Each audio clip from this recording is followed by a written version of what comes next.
So, welcome back to the Sharon Fitzmaurice podcast, and today, episode 89, and my guest is Lynn Monaghan. Lynn is the owner and founder of Mind Mastering Academy, and Lynn has worked for so many years, she's going to tell us how many, as a clinical nurse specialist in forensic and primary care, helping people construct new patterns of behaving and thinking, thus empowering them to happier and healthier living. Lynn trained as a health and wellbeing consultant with the Proctor Gallagher Institute and is a magnetic mind coach. She offers elite personal transformation coaching, workshops, seminars, and individual sessions. And you're so much more than that, Lynn, but we're going to let you tell us a little bit more about you. So you're very welcome. Thank you, Sharon. So, Lynn, I suppose the first question anybody will ask is, when you started off, nursing, did you go into, nursing thinking you were going to change the world and help fix everybody? Great question. Not at all. No, so funny. No, I done probably what's more classic of mommy said that you'd have a good, stable, government pensionable job. I wanted to go into business, Sharon. And yeah, that was mommy's push encouragement, and that's how it all began, really. But I went in and never looked back. I had a great time in nursing. If anybody is a nurse out there, you know that we're known for being able to have fun and socialize and party as well as the serious stuff on the front line. So I had a great time, and it definitely led me to where I am today, because without that, I wouldn't have the basis and the foundation that brought me through my own growth. It's where I ask questions about my own current reality and my own happiness and health in life. And really, from working in mental health, training as a psychotherapist, and understanding all that, I was able to, it triggered a lot of questions in my own story.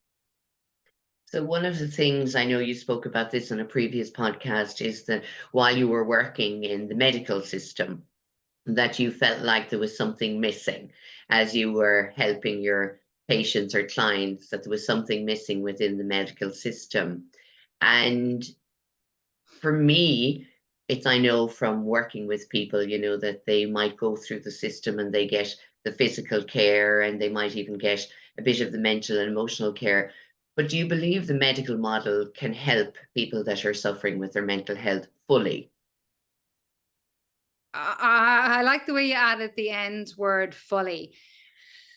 We live in a world that's really not ever black and white, but my intuitive answer to that is no, absolutely not. Not when we deal with people from a medical perspective. At the end of the day, we're far greater, far deeper, and far more complex than just one-dimensional approach. Now, starting off at nursing as I did, you did see the changes and the transitions into addressing other aspects of the human phenomena or the symptoms or the illness or the disease. However, by and large, it's the tip of the iceberg in comparison to what people genuinely need to understand themselves and to be able to transform out of their own hurt, pain, and suffering into a place where they desire to be, a happier, healthier version of themselves. So what is missing for people that are going to their local GP, or then they end up, under psychiatric care within the hospital system? What's missing, Lynn, having experience? And we're not putting down the hospital system or anything like that, or psychiatric care, but it's just that it seems to be failing a lot of people. Is it a lack of resources? What is it, do you believe, having experienced it yourself working in that environment? Sharon, it's multidimensional. It's a couple of those factors you mentioned. Definitely a lack of resources, definitely an overdependence on medication. And the big one for me, and I think that varies across obviously countries and then even across the counties within Ireland, how our first port of call is the GP, right? We attend the GP, we go for counseling. is probably the first protocol recommended by the GP. And if that doesn't improve, then medication. And if that doesn't improve, then more medication, up medication, add medication. Then if that doesn't improve, you get referral into psych services. But it's the same story. There's not enough psychosocial intervention. There's not enough psychological interventions to deal with the plethora of people entering into the services. And that's another thing, that psychiatric services are predominantly for, you've got a spectrum like you do for everything. Our anxieties, depression, stress, social anxieties, overwhelm, if they're not dealt with at a primary level, they will escalate and exacerbate likely into needing psychiatric attention, into needing more intensive intervention from a psychiatrist or psychologist. Often when we get issues at the early stage, i.e. preventative healthcare, preventative medicine, we're less likely to have to depend on services that are for inpatient care, that are for more intense presentations of mental illness. And that's a huge problem that's going on as well. There's not enough resources on the primary level, and then the primary stuff, it depends then on the secondary services.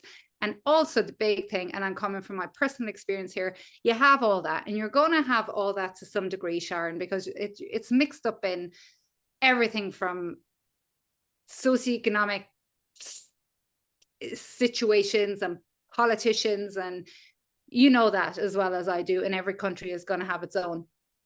But the big thing for me, if we go one-to-one with the person, if we take the individual, and this is the big thing for me working from, I've worked inpatient care, primary care, secondary care, community, and I really felt helpless working with people. And I trained to be a psychotherapist. I trained in one of the top modalities worldwide, recognized as the gold standard therapy intervention for anxieties and depressions, your CBT, which is cognitive behavioral therapy.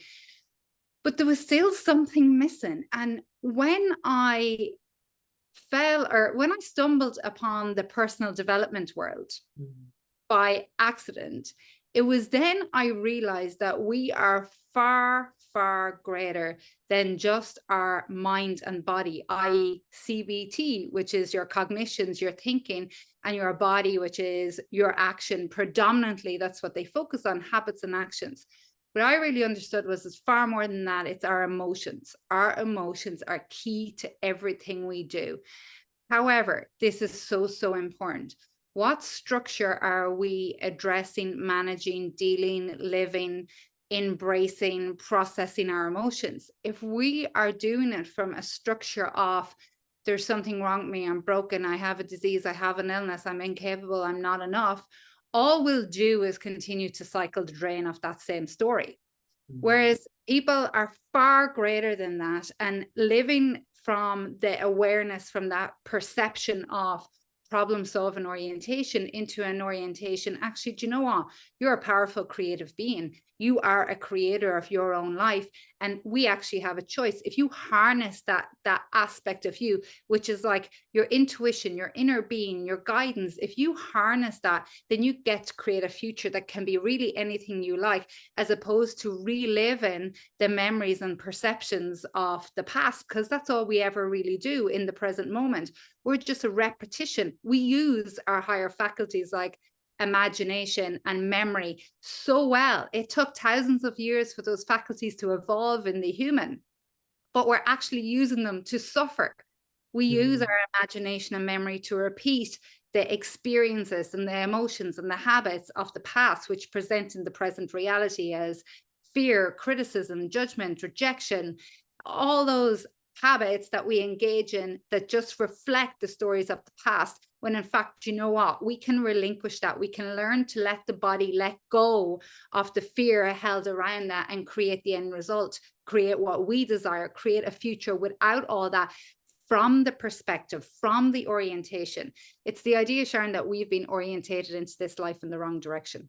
And I suppose when you say the wrong direction, I think, again, the awareness that many of us have, working, with clients and groups, is that there's huge amount of conditioning and programming that has taken place for years, and it has gone on for generations.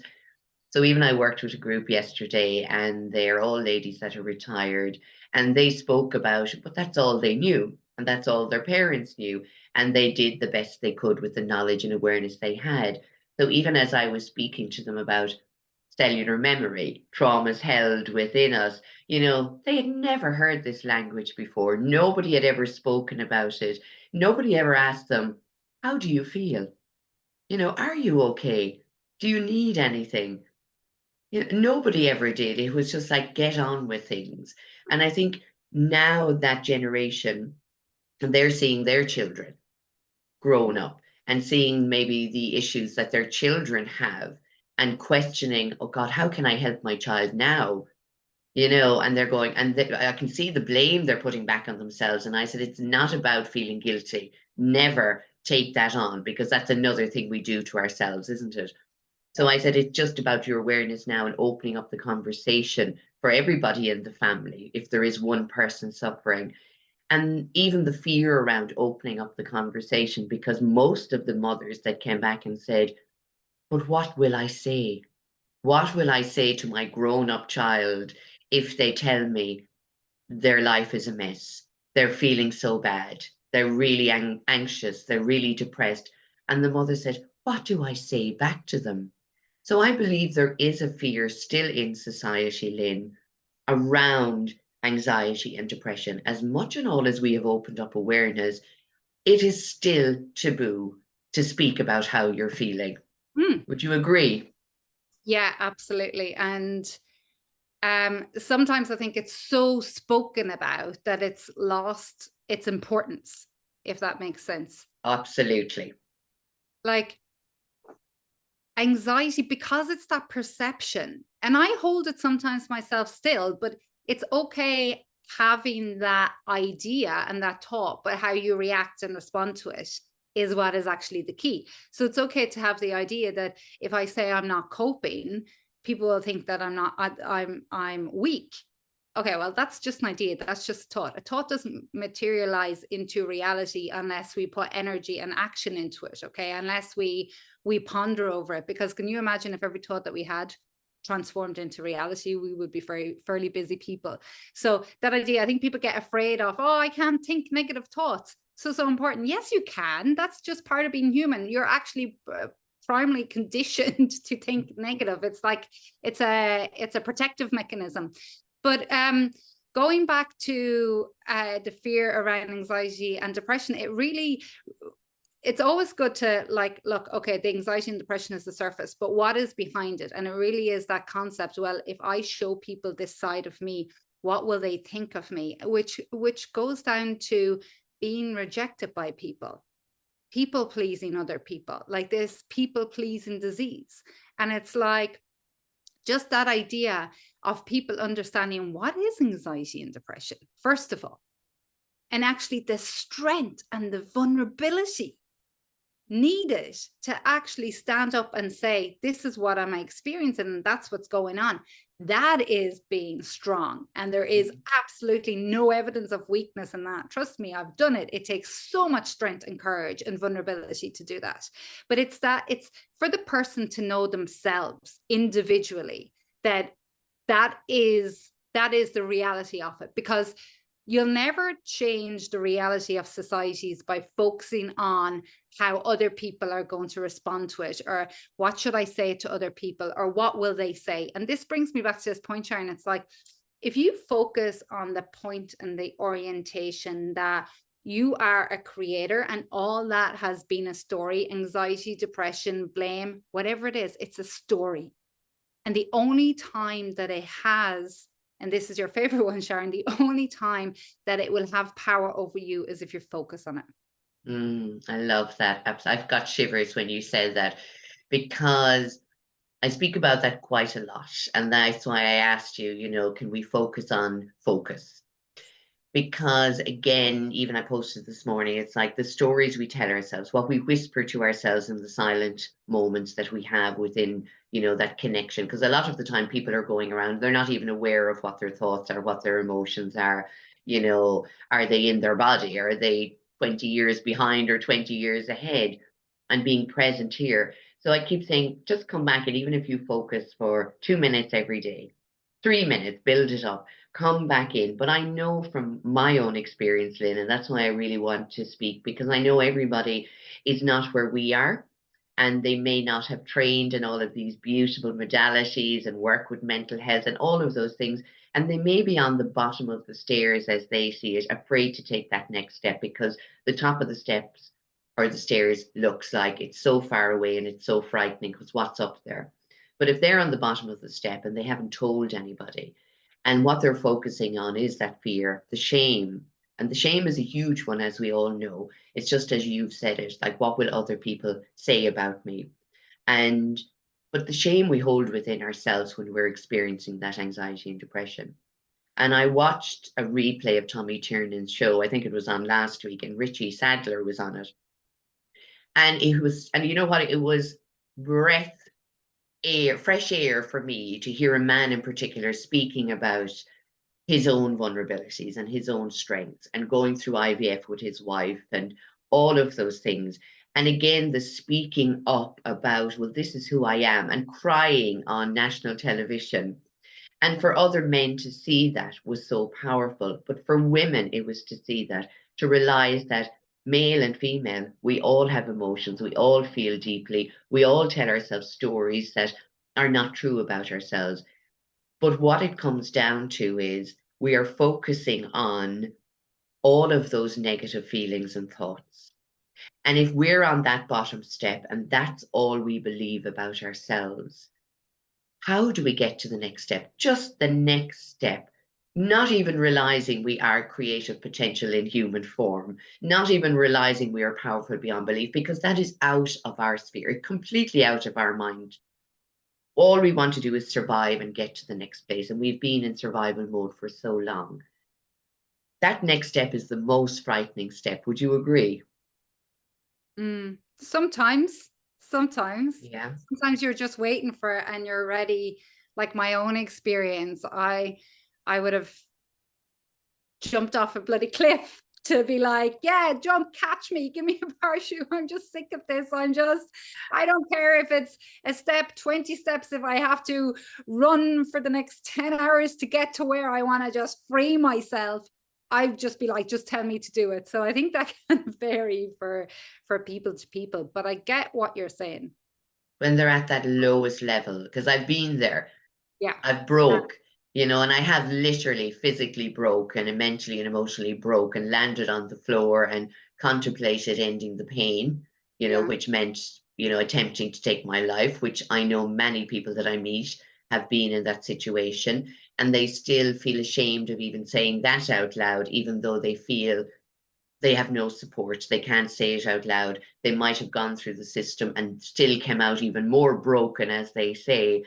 So for me, it's really about those people, because we have an epidemic that is unspoken about. And where we are is great, and where many people are great and listen to this podcast. But even yesterday, I was contacted by a person who just wants to end it all. There is nothing they can see out there that can help them or support them. They have no belief in the system or anybody else. Yeah. So there's a couple of things that are standing here to me, Sharon. The fact that they reached out is that they do have some hope and some belief left, and to reflect that back to them. And the other thing is to reflect back to them the way that their negativity is in their mind, that there is no hope, nothing can ever get better, no matter how much I try, I still end up the same way. That is what depression is. That's a symptom of depression in itself. And it's literally, and I always say this because this is what happened to me as well. It's like they've reached out to you for a reason. Find that person, because they're going to have to borrow your trust and your hope while you guide them on the little steps. And the little steps can be so different. It can be literally getting up and taking a shower. It can literally be opening your curtains for 5 mornings in the week. It can be so small. It can literally be saying thank you that I found Sharon, gratitude. They're so small. It's literally everything we do on this level. It's about breaking it up, breaking it down into those tiny, tiny steps, because taking a shower every morning is nothing to me. Well, that's not true. Sometimes I don't want to. Someone's like, oh, really? But for somebody in that place, taking a shower is like climbing Mount Everest. And it really is that they have found somebody to borrow the faith and the belief from, until they take those couple of first steps, until they go, I can do this. And that it's that small. It's somebody having hope and faith in them. They do look how marvelous and miraculous. And if in hindsight, when you look back, that there's always something egging you on to reach out and to ask for help, or that there is better. And I heard a brilliant one the other day, Sharon, that the depression is just really this state of you being so detached from your truth, so separate from actually the beautiful soul that you are. And I heard one from Michael Harding, and again, I think it may have been on Tommy Tiernan. Yeah, yes, Tommy Tiernan, I'm a big fan of yours. I love your guests. I love your vulnerability and rawness. But I think he said depression for him was finally letting go of pretending to be what everyone else wanted him to be. Finally, just let go of the pretense. And that struck a chord so deeply with me, because obviously I'd come, and I'm very open about it, I'd come from a very traumatic childhood, sexual abuse, violence, all of those things. So that was the reason I had anxiety and depression. That was my belief around it. But really what the anxiety came from, the fear of being abused and the fear of, what was coming next. The depression came many years later on a deeper level from me telling myself the same story of being the victim, of always being attached to that story. And I was so exhausted of carrying that story around silently now. I never spoke about it for years, until I came to that night. And it was like you said, there was something deeper inside of me that was always calling out to me, but I didn't listen or trust to it, because it was something that I wasn't told or encouraged to listen to, even though my mother was extremely open. But it was like we were living with the external world. That was our everything, because it was so frightening and traumatic. It was high alert constantly. So when I did fall apart, like Michael Harding said, it was the next day. I just remember said, there is something that really wants me to survive, but not just survive. And I remember the words, it was to thrive. And I had never even heard that word, because I was never thriving. And surviving and thriving seem very far apart, as they do for many people. But again, from my own experience, the small step was literally just as you said, Lynn.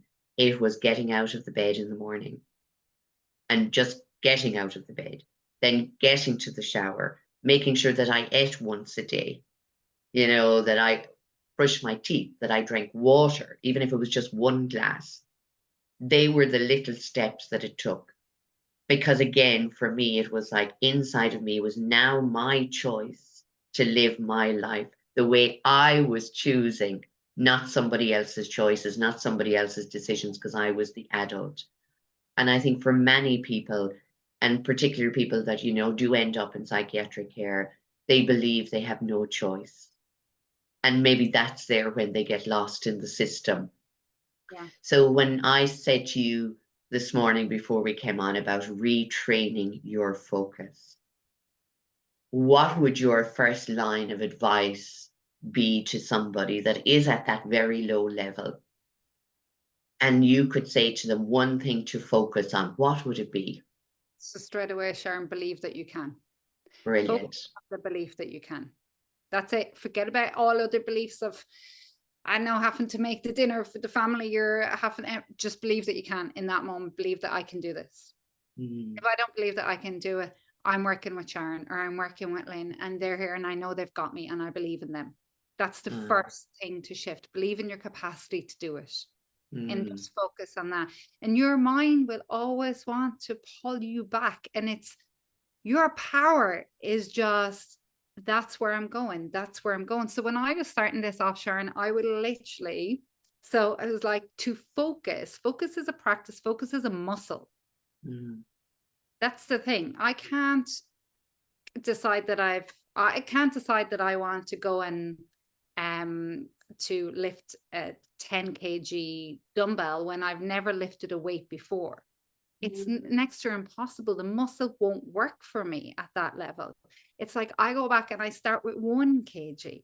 And it's so when I was starting my focus exercise, I used to, and I tell this to my clients, if you're in the head space, the ego is saying, oh, I can't do this and I'm overwhelmed and I've everything going on in my head. It's like literally, okay, you're focusing, that's the past, right? Because you're just regurgitating the past. So you're focusing here in here. So we always say the left is the past. Like physically move your head in a different direction. And like I'm focusing on that. Physically move your body to indicate that you're shifting direction.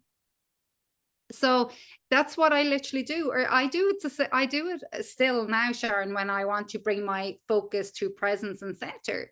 I literally, okay, I'm shifting my physical body and I'm dropping my eyes down and into the center of my body as if I'm physically doing it. And it's literally I like physically move your head. Say you're over there, you can stay there, but I'm choosing over here. The right is into the future. And it's like into the future. I believe that I can. I believe that I can. And move. Even if you cannot get out of bed, you can stretch in bed. You can put on your favorite tune, music, TV show, whatever it is. There's always something that you can do to shift that focus. And this is what I'd love to tell people, because I think people expect that, oh, I've tried that and it didn't work, or I've tried that and it was hard. I know it is freaking hard, because you are literally a baby trying to walk that hasn't walked before, because your ego mind keeps you scattered and all over the place, keeps you chaotic. It's jumping from one thing to another. It's telling you all sorts of stories, and you've never trained that focus muscle. It's never been trained. So it's like literally that baby starting to walk, or literally when you learn how to ride a bike for the first time, or you learn how to drive a car. It's those like gentle reminders that, this is hard, but I'm showing up. I'm showing up for myself and I'm giving it socks. Yeah, I love that. And I think the showing up for yourself is a really powerful one, Lynn, isn't it? Because I know a lot of people say, well, nobody noticed. Nobody really noticed I was going through this. And I'll say, well, did you speak to anybody about it? Did you ask for support? And they're going, well, no, but I thought somebody might notice. And I said, everybody is living their own lives. And unless sometimes they're not mind readers, and unless we speak out, sometimes they might notice different changes, but they may not realize that you are suffering as much inside as you are, but not letting on.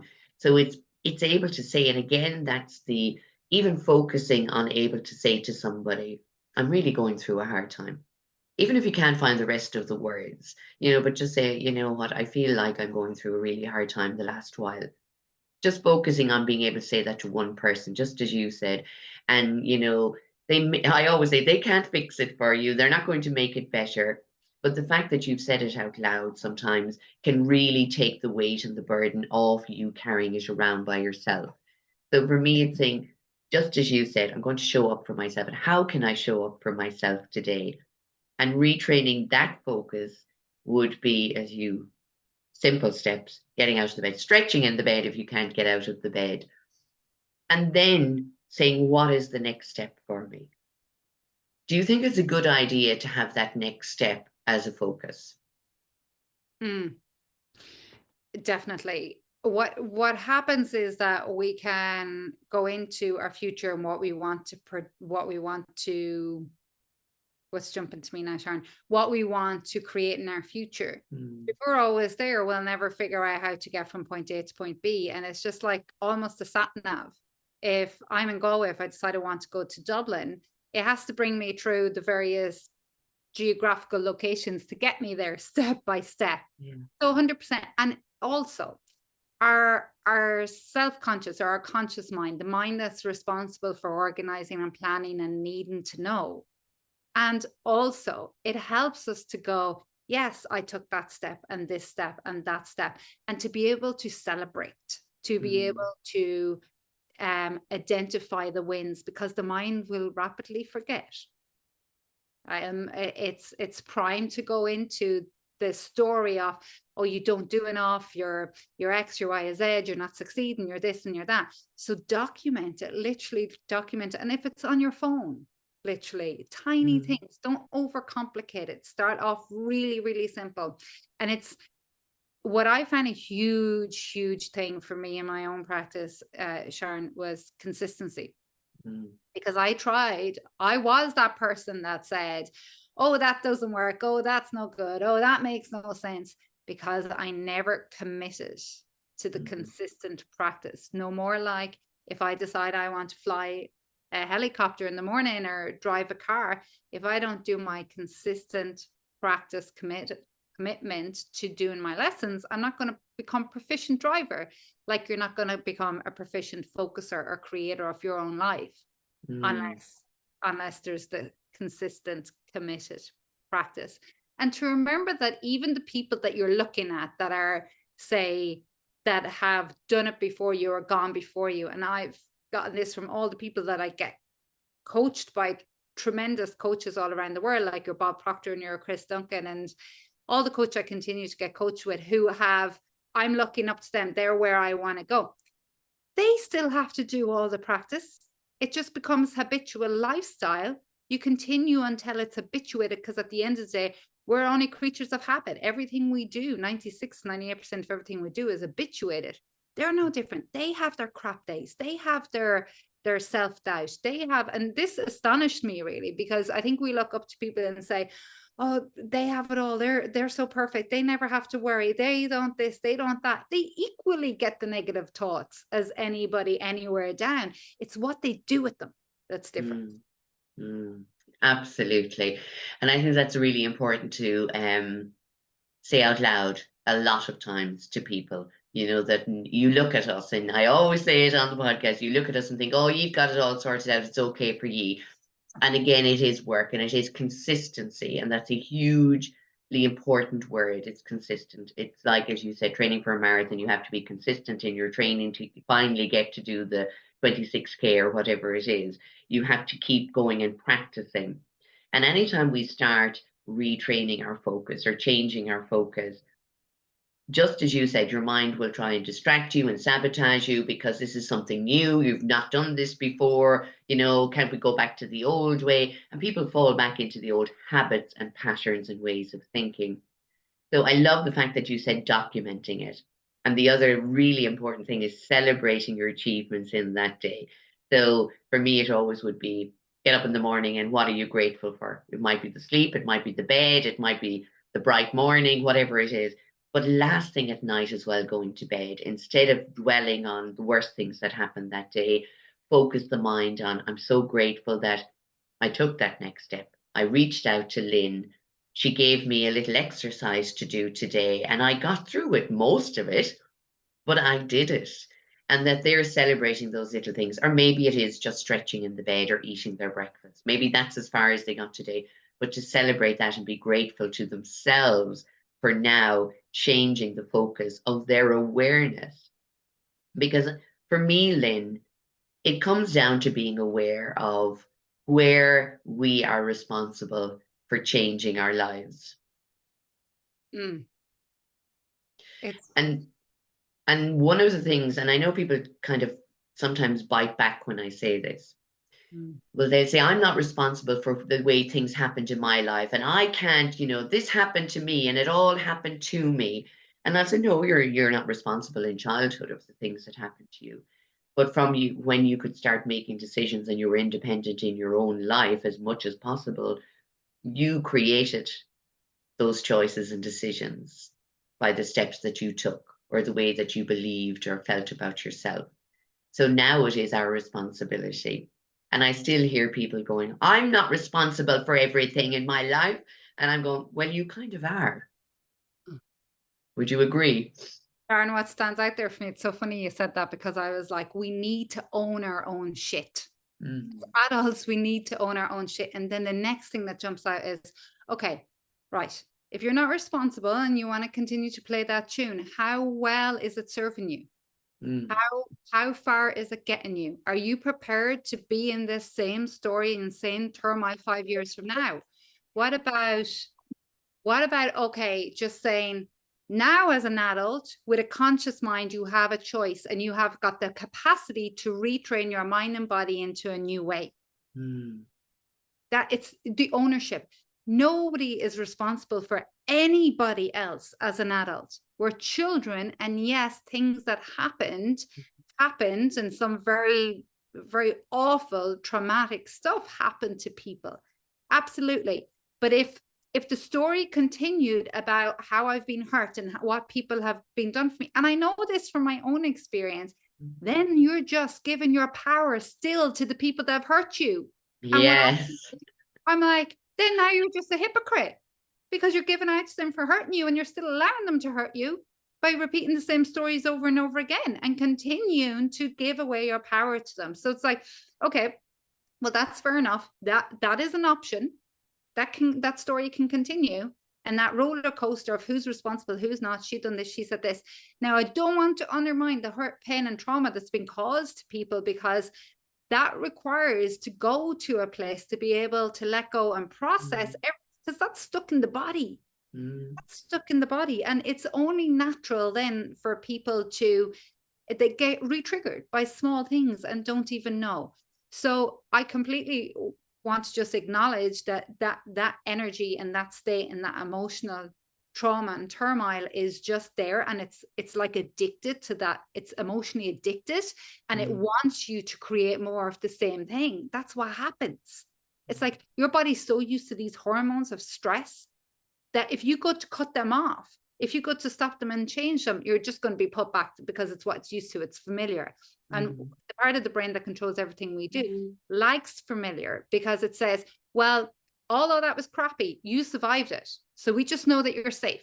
And unfortunately, that part of the brain that controls everything we do is that same brain whose agenda is only to keep us safe.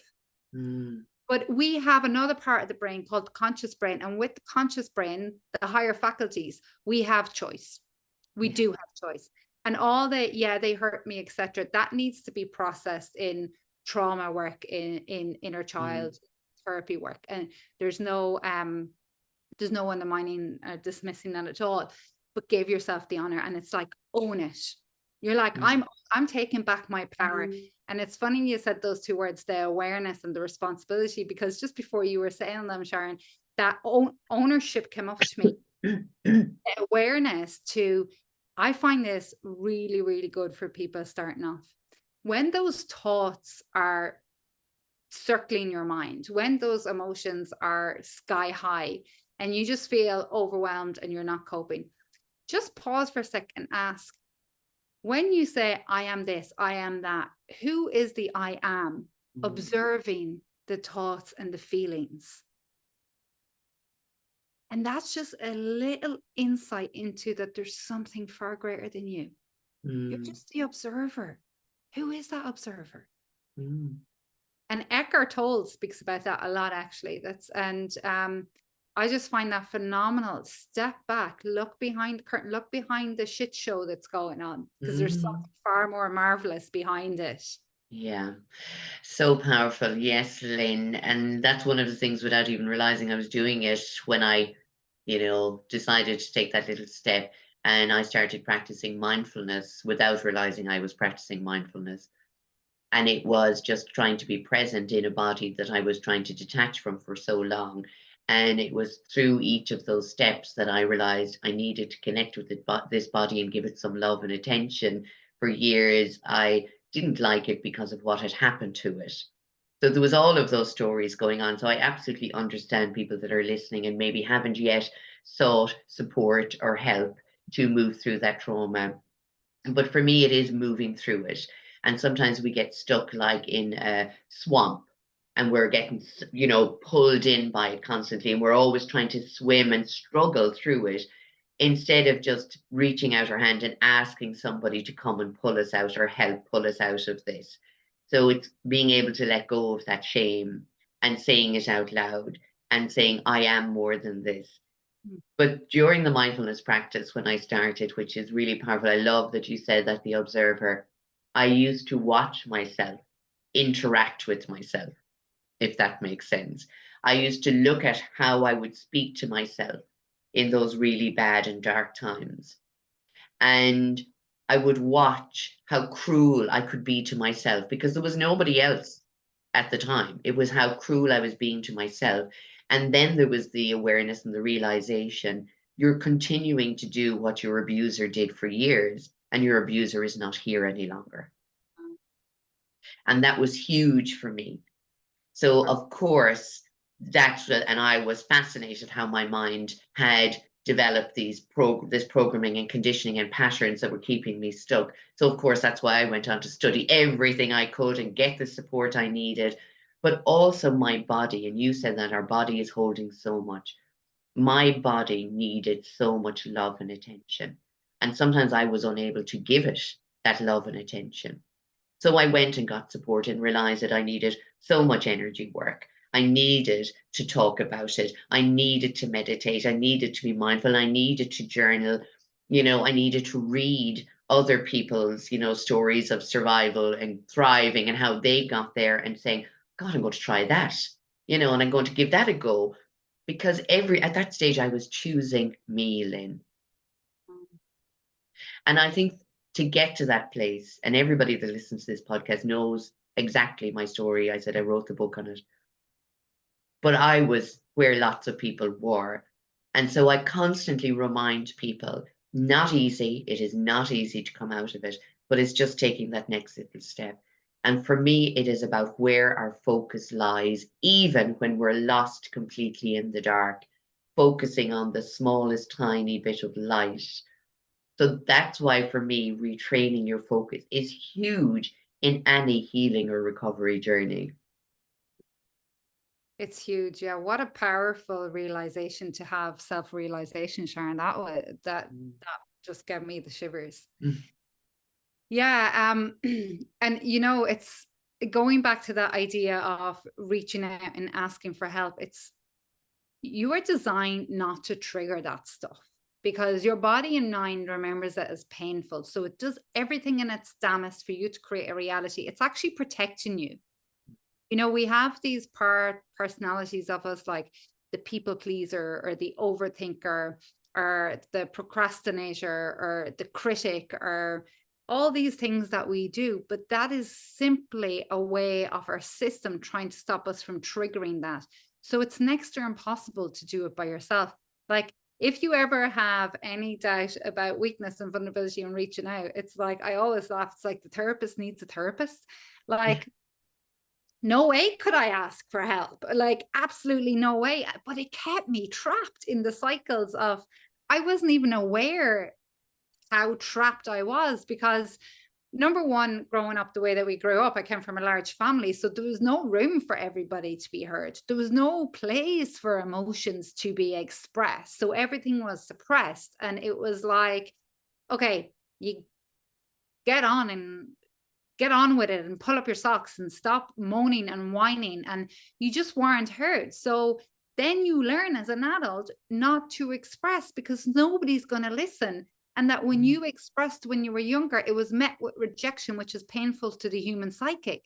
So it's very, very normal as part of who we are as humans, particularly if we've gone through experiences very younger. And a large majority of us have, from one extent to the next, that reaching out and asking for help and then put the depression on top of it, it's really impossible.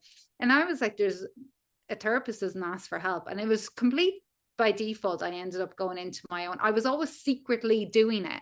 And even sometimes, Sharon, to sit here in this podcast and to think that, oh God, what about my peers in the mental health profession and them watching this? And because I'm perceived, from my feedback of being like a strong and confident, powerful person. And it's like, well, behind all that was just a mask to protect me from people seeing actually what was underneath the surface. And I had to do all that clearing myself, all that healing myself to be truly powerful. I wasn't confident and powerful out there when I was perceived as being that way.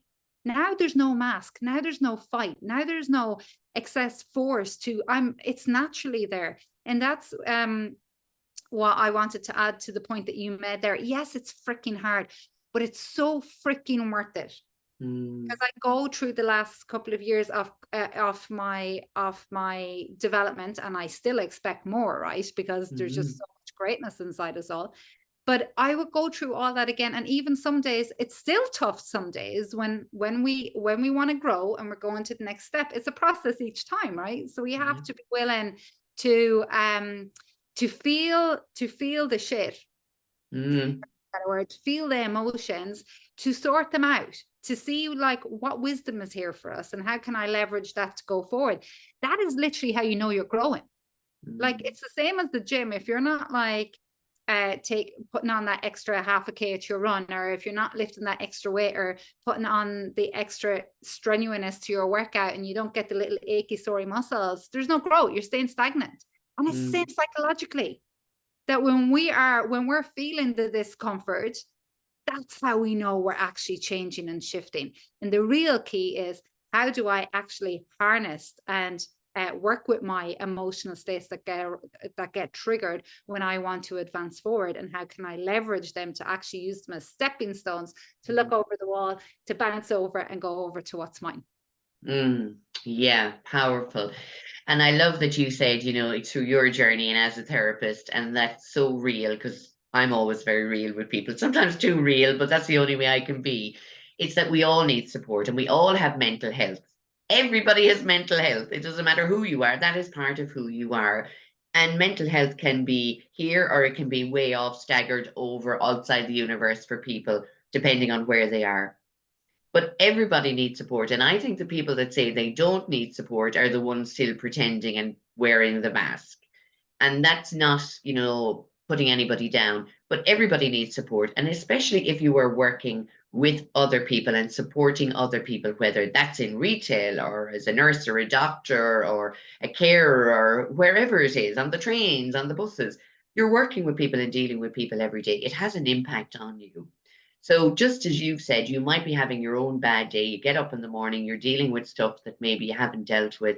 Then you go to work, whatever that environment is, and then everybody is throwing stuff at you, and you're trying to be your best self, putting on the smiley face, showing yourself off as this great Lynn or Sharon.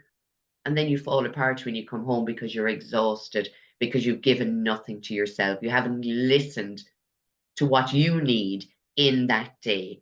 You've been listening to what everyone else needed and forgot about your own needs. So, like you said, the emotions, for me, it's checking in with yourself. What is that I'm feeling right now?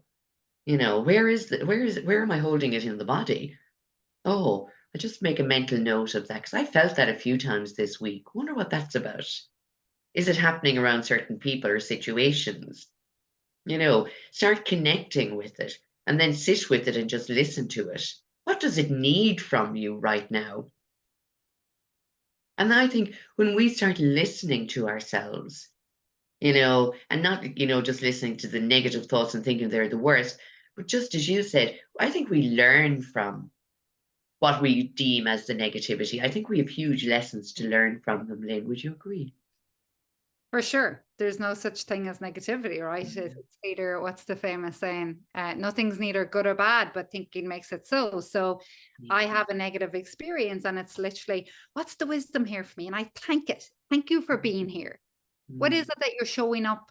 What is it that you're showing up as? What is really behind this? I know this is making me feel this way, and I know that has gone wrong, and I expect it to go this way, but there is a reason for it.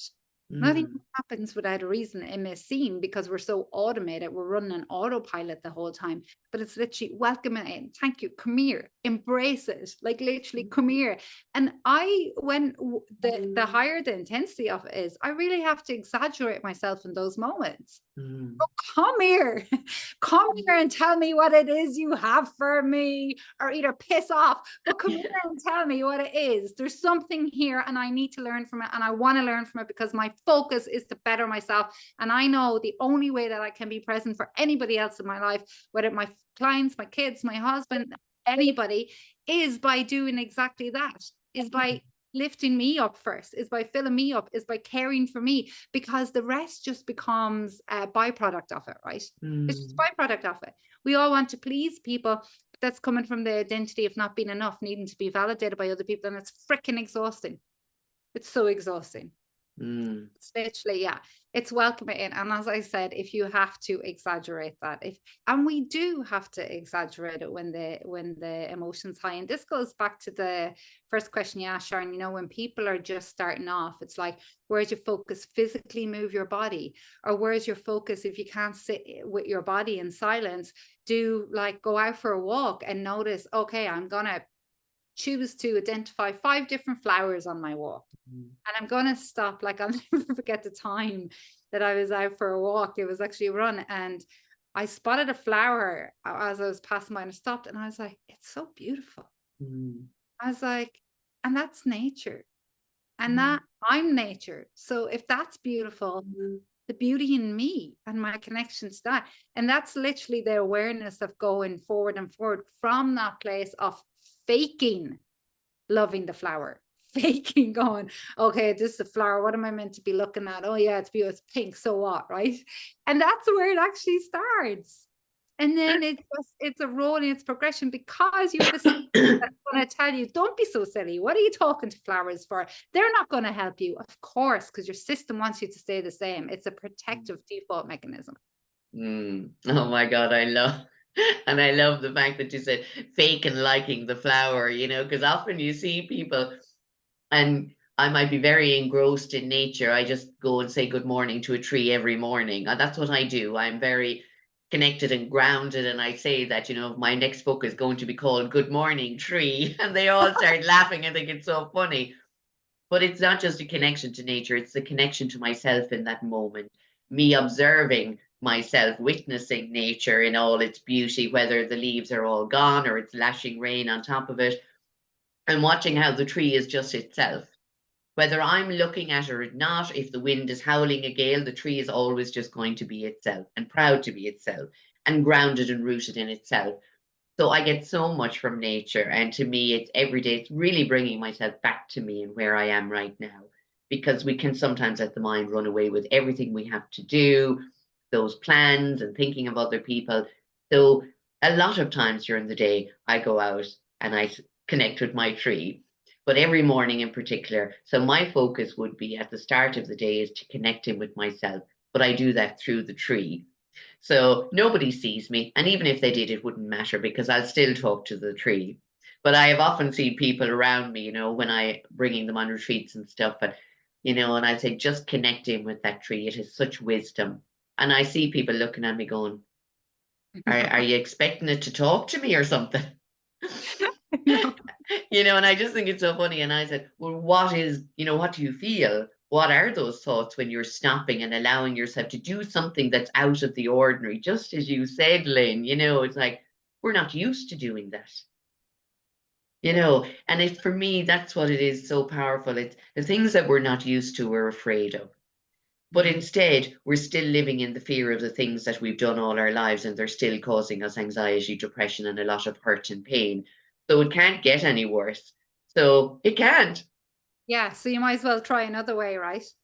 Here's a good analogy, Sharon, when you say that, even changing our habits brings awkwardness. It's like and I challenge whoever's listening to try this, because I done this at the very start of my journey.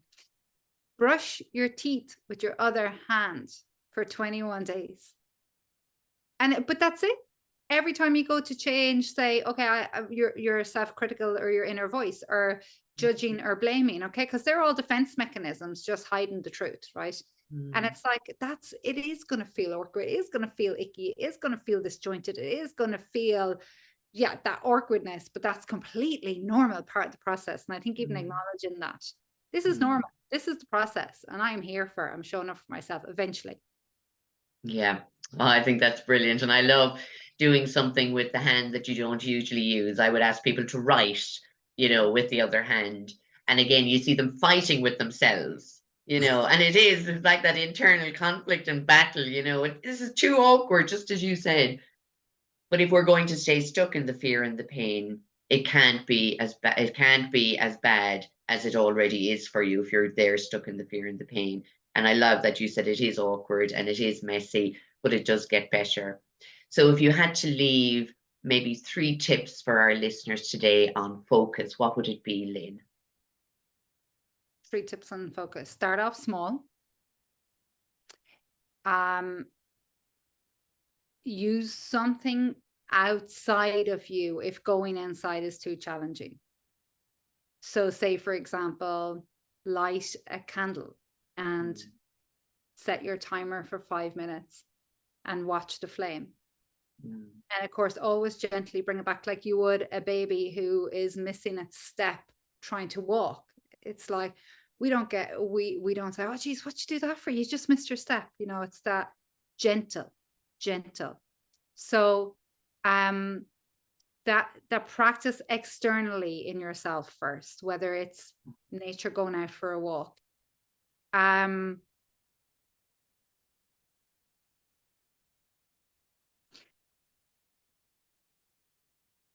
Consistency. I hate to say it, but it's the only thing that works. Yeah. And finally, focus is your internal ability, your internal resources and tool to master your life. I love that. Love that. I'm just writing them down here as well. Lynn, that was a really, really powerful conversation. And there was so many things that you've said, so many beautiful nuggets, so many little ideas and inspirations that I know people that even have done all the work.